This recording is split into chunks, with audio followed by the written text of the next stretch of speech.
So David, talk about your win tonight and why such a resounding success, and congratulations to you on running the campaign you did. Obviously, you've gathered the support of the constituents in your riding, over 50%. What was the success tonight in your mind to both your victory and what we're seeing across the province of Ontario?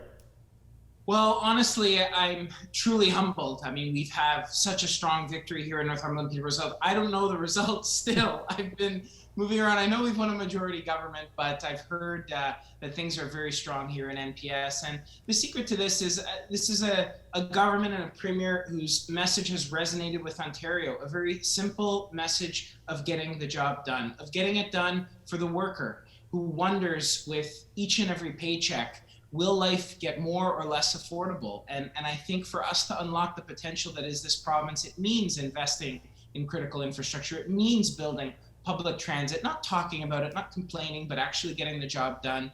And it means unlocking the potential of our next generation, you know, earning while you learn nowadays, supporting youth, as I said, in the trades and beyond, more sustainable future through public transit expansion. I'm very excited. We're ready to get to work. We're ready to get shovels in ground. Ontarians want a government that's got a plan to stay open as well. And that's us. And here I'm humbled by the resounding support, but it's a team.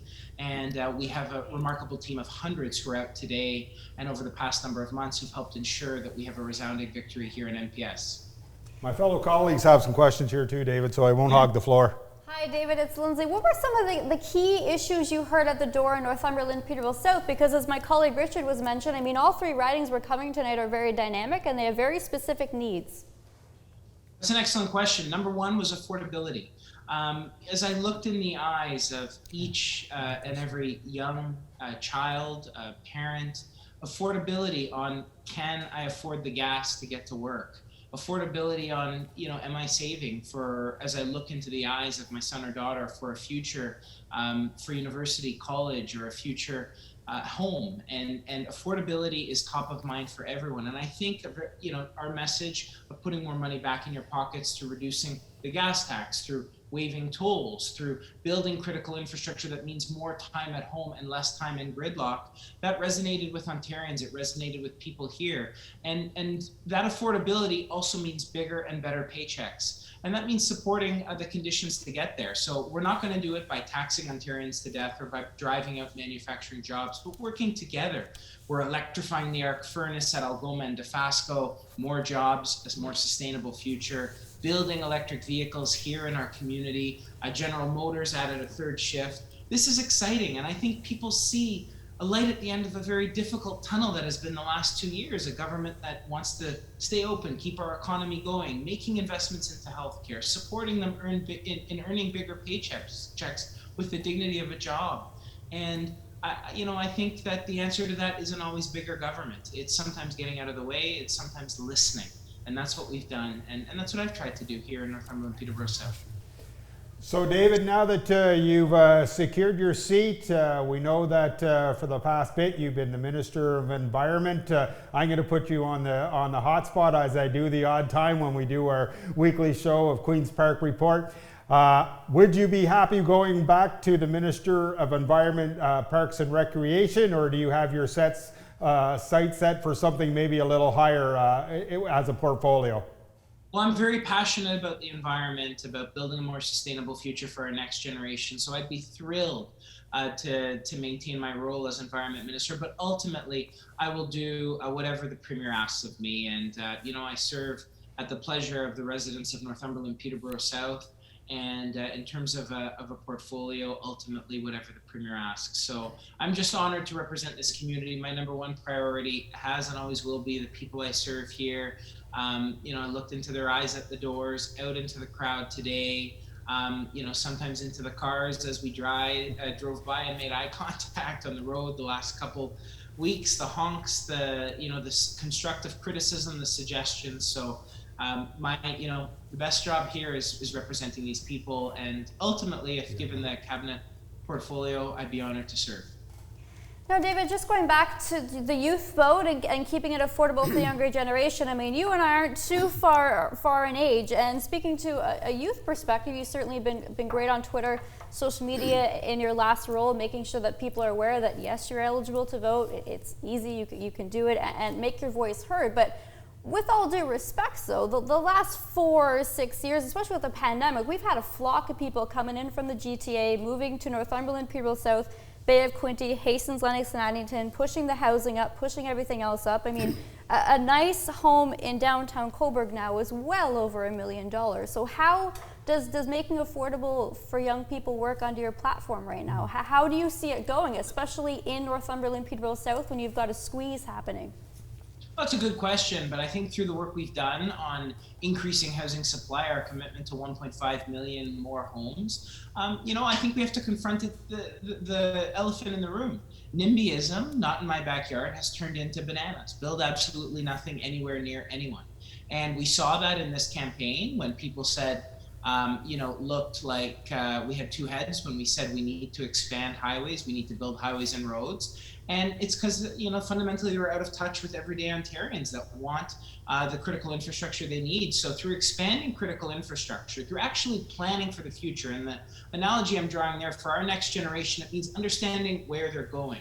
We can't do that alone, working with municipalities. We're seeing the official plans. We've unlocked a guide for tiny homes. We've waived development charges on alternative dwelling units. So many of my friends now, and so many of these new families that I see in our community through the pandemic, we have multi-generational homes now where families are living with their parents who are also supporting with childcare. And ultimately, I live around the corner from my parents, and we're there. It's a support structure. So I think it's reducing those barriers, building more affordable houses. We've done that with Elgin Park, with more deep affordable units, partnering with Habitat for Humanity, building just more housing supply, and connecting that grid so that people can get around faster, and building public transit through intensifying our communities so that people can, maybe hop down from an apartment, hop on the GO train and get to work. So through all of these things that we're doing, I think you see there is a brighter future on the horizon, and they've put their faith in us, a progressive, conservative, strong, stable majority government, to get that job done. Yeah, if I might ask a question back on affordability and building houses. There's a lot of houses in our area being built all the time. In fact, very close to where I live now, they're building 50 new houses, which would sound like a wonderful thing, but they're selling at about $1.2 million each. My concern is for the younger worker, the people in Lindsay's age group and others. It appears to me that the houses being built are in the upper price range. We see the interest rates have been going up even recently, even higher. So building houses is fine. You could build thousands of houses, but if they're going to be in the $1 million range or $700,000 range, how do you make that affordable? How do people on a smaller or even a medium income, how do they get into those houses? And even on the rental side, the rents in this area have gone up almost 50% in the last couple of years. Affordability is fine. It's a very important word, but how do you move from affordability to making things available to people in the lower and mid-range income group? Well, that's an excellent question, and I think that the way we tackle that, we have to look at the costs of building in this community. What are some of the factors that are driving up these housing prices? One, delays. Municipalities, when you can find out when your pizza's coming and how fast and a guaranteed timeline, but you have no clue when you're getting a permit. You have no clue what the timeline is for move-in date for a house. That's number one issue, and the added fees, excess soils, and my Minister of Environment, that complex regulatory scheme meant a 30% increase. 30, let's just stop for a sec. 30% increase in the cost of doing business. It's things like that that don't make sense and that are driving up the cost of housing. Second is labor, access to labor. When you have no idea when you're getting the permit, and then you lose contractors, which is a story I hear as the news comes on every night. I hear a story like that every day in our community through a lack of access to labor. So again, more labor and more skilled trades and investments in those highly skilled professions is going to help unlock building. And finally, I think as well, increasing rental units. As a government, we've done that in the More Homes, More Choice Act, More Houses for Everyone legislation that we just tabled, and through intensification around transit hubs. So, when I was young, I was desperate to live on a transit hub when I was starting my career in Ottawa. And often that growth was stymied by NIMBYism, by people who didn't want anything built. And I think Premier Ford's tackling that head on. So I take your point, and I'm not standing here suggesting to you that tomorrow suddenly things are going to be better overnight. But I think through building critical infrastructure, through working with municipalities on the planning process to reduce some delays that are jacking up prices, through reducing the regulatory burden that disproportionately made us less competitive than other jurisdictions, cumulatively, that's going to drive down costs. And finally, unlocking the talent to actually get it done and built. I think we've got a good plan to get this job done for Ontario. For as long as I've been around in the Bay of Quinte region, many of my friends kept saying, oh, we got to drive to Oshawa, then we got to get the GO train, then we got to go to Toronto for a concert. It's a bit of a drag heading back to Oshawa than driving to Belleville. One of the brighter spots we saw heading into this campaign was your commitment to finally have that GO train connection move a little bit further east. Yes. Thoughts on that, especially now that it looks like you will be in? Oh, absolutely. I mean, this on-demand pilot working with Northumberland County is going to inform where the needs are in our community to guide further expansion. The train's now coming to Bowmanville. I say Northumberland next. I'd like to see that expand. In addition, I think we've got to work with the federal government. I mean, it astounds me that you see a majority government in Ontario with a key commitment for $2 for public transit for every dollar for housing or for critical infrastructure, roads and bridges. And what I'm saying there is we got to get the VIA train back on as well. So I think it's working with the feds. We're going to expand GO, and I'm ready to get that done, get shovels in ground.